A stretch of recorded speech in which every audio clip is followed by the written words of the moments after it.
नमस्कार मित्रांनो, मी किरण कोळी. हा एपिसोड तुमच्यासाठी घेऊन आणलो आहे क्रिकेटचा एपिसोड. आता काय चालू आहे माहिती आहे ना, IPL. तर आज कोणाची मॅच आहे माहिती आहे तुम्हाला?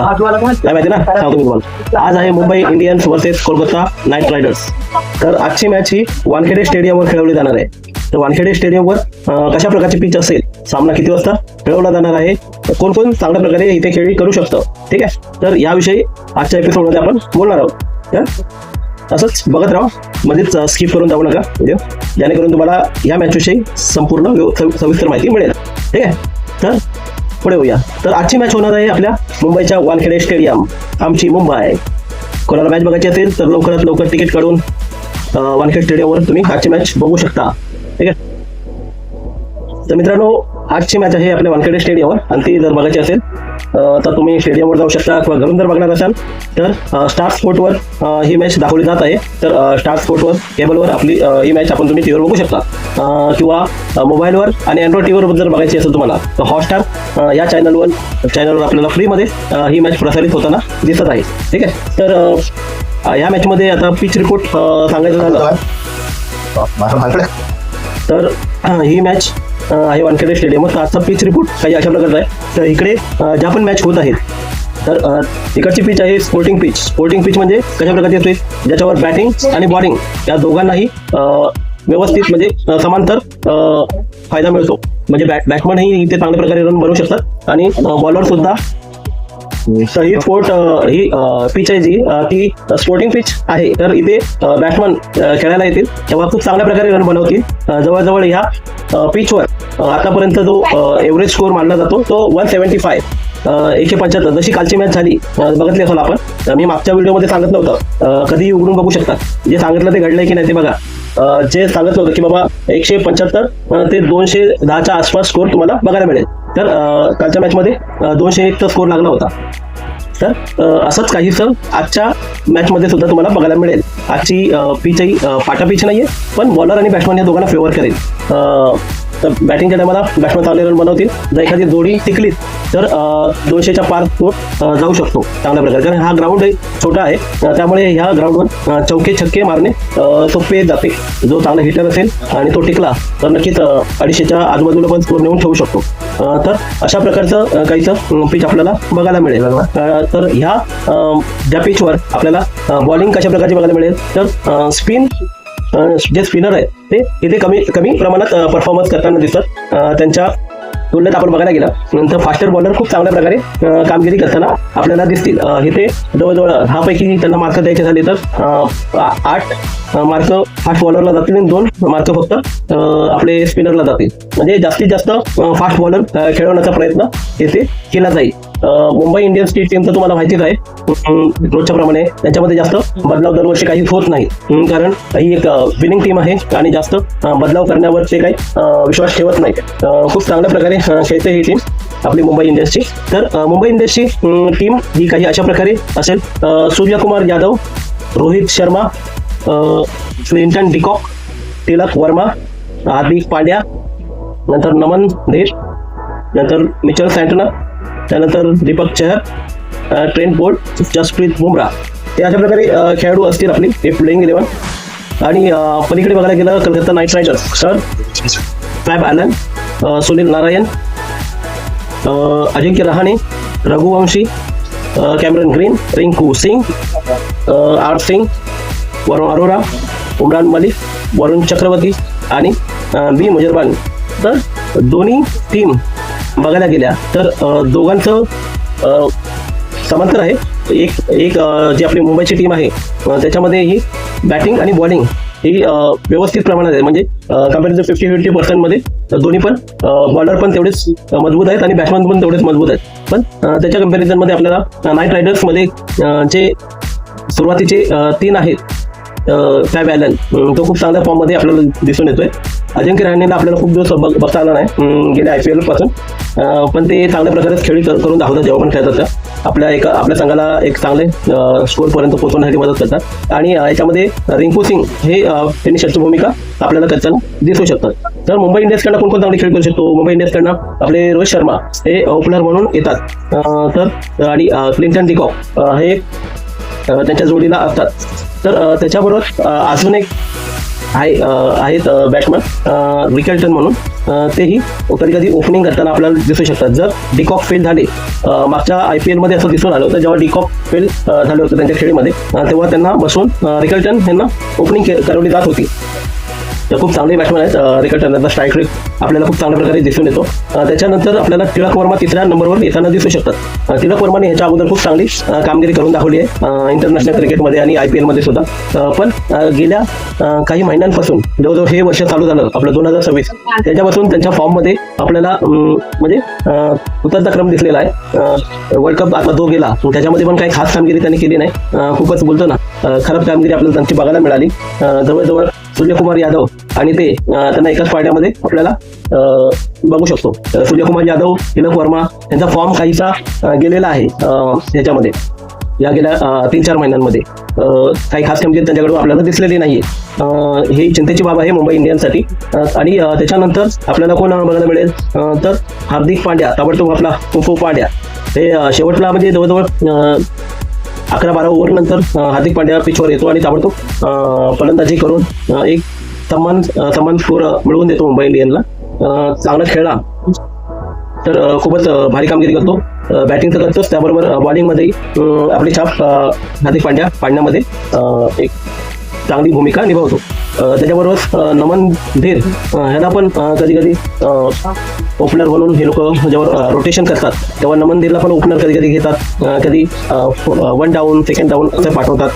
जर तिलक वर्मा फेल झालं तर नमन धेरला वरती बोलावू शकतात. तिलक वर्माला आपण बघितलं होतं त्याच्यामध्ये आपल्या वर्ल्ड कपमध्ये की 3ऱ्या नंबरला त्यांना खेळवलं जात होतं, पण तिथे येऊन ते फेल होत होते. पण सूर्यकुमार यादवने त्यावेळेस त्यांना त्यांचं स्थान बदलून खाली फिनिशरच्या जागी टाकलं, तेव्हा त्यांची कामगिरी तिथे काहीशी चांगल्या प्रकारे झालेली दिसून आली आपल्याला.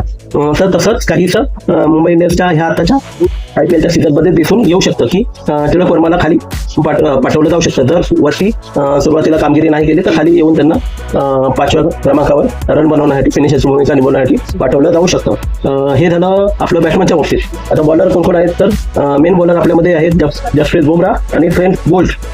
हे फास्ट बॉलर आहेत आपले. जसं मी सांगितलं की या वानखेडच्या पिचवर जास्तीत जास्त फास्ट बॉलर खेळवले जाऊ शकतात. तर जसप्रीत बुमराह हे तर नंबर 1 बॉलर आहेत आपल्या जगामधले. त्याच्याबरोबर नंबर 2चे जे बॉलर आहेत ट्रेंट बोल्ट, हे आपल्या म्हणजे त्यांच्या वेळेचे ट्रेंट बोल्ट हे नंबर 1 बॉलर होते. या दोघांची जोडी धुमाकूळ घालू शकते. कलकत्ताची काय हालत होईल हे तुम्ही आतापासूनच हे करू शकता, विचार करू शकता की जर मुंबई इंडियन्सची पहिली जर बॉलिंग आली तर कलकत्ता नाईट रायडर्सला ते 150च्या आतमध्ये गुंडाळू शकतात. ते एकदम ताळ ठोकून मी सांगू शकतो. तर इथे जास्त रन मग तेव्हा होऊ ते देणार नाही. जास्तीत जास्त 150-160 त्याच्यावरती ते जाणार नाही. पण जर मुंबई इंडियन्सची बॅटिंग आली, आज टॉस विन केला आणि त्याने बॅटिंग घेतली, तर इथे आपल्याला 200च्या वरती स्कोर नक्कीच होताना दिसेल. पण इथे पण एक चिंतेची बाब आहे की सूर्यकुमार यादव आणि तिलक वर्मा कशा प्रकारे बॅटिंग करून दाखवतात त्याच्यावर. पण गेल्या काही सीझनमध्ये आपल्याला रोहित शर्मा फ्लॉप होताना दिसला होता. पण आता रोहित शर्माने ते म्हणतात ना, साप कशी कातडी टाकतो, त्याप्रमाणे रोहित शर्माने ही आपला फिटनेस खूप चांगल्या प्रकारे करून घेतलेला आहे. जी चरबी होती त्यांच्या अंगावर पडलेली ती उतरवलेली आहे. खूप चांगल्या प्रकारे फिटनेस त्यांचा दिसत आहे, ज्यापासून त्यांनी T20 मधून संन्यास घेतलेला आहे आणि फक्त वनडेकडेच त्यांनी आता लक्ष केंद्रित केलेलं आहे. तर खूप चांगला फिटनेस त्यांचा दिसत आहे. विराट कोहली जो फिट आहे त्याप्रमाणे त्यांनी आपला फिटनेस सुधारलेला आहे. तर रोहित शर्मा चांगली कामगिरी नक्कीच ह्या IPL मध्ये करून दाखवतील, हे आपल्याला दिसेल. ठीक आहे. त्याबरोबर दीपक चहर हा 3रा फास्ट बॉलर असेल या टीममध्ये. तर दीपक चहर हा सुरुवातीला बॉलिंग करून आपल्याला विकेट काढताना खूप IPL मध्ये दिसून आलं. पण काही मधल्या गेल्या 3-4 IPL मध्ये त्याचा फॉर्म काहीसा जास्त धारेदार आहे असं काही दिसला नाही आपल्याला. पण आपल्याला दिसू शकतं ह्या IPL मध्ये काहीसं जसं जसप्रीत बुमराह बॉलिंग करते आणि ट्रेंट बोल्ट त्यांना जर चांगली साथ दिली तर नक्कीच मुंबई इंडियन्स ह्या IPL मध्ये सुद्धा धुमाकूळ घालेल. कारण टीम मजबूत आहे, त्यामध्ये काही शक नाही. ठीक आहे. आणि कलकत्त्याचा बोलायला गेलं तर कलकत्त्यामध्ये फॉर्ममध्ये कोण आहे? Fab Allen. हा एकदम धुमाकूळ घालणारा बॅट्समन आहे. चौके छक्के खूप फॉर्म भारी चालला या बॅट्समनचा. त्याच्याचबरोबर सुरुवातीला कोण येऊ शकतं तर सुनील नारायण किंवा अजिंक्य रहाणे हे 3च टॉपचे जे बॅट्समन आहेत ते ओपनर म्हणून येऊ शकतात. तर सुनील नारायण हा स्पिन बॉलिंग करतो. असतो त्याच्याबरोबर ताबडतोब T20 मध्ये खूप चांगली बॅटिंग करताना आपल्याला दिसून येतो. अजिंक्य रहाणे यांनी सुद्धा ओपनिंग बॅटिंग केलेली आहे आणि खूप चांगले रन आपल्या टीमसाठी बनवलेले आपल्याला दिसून आले.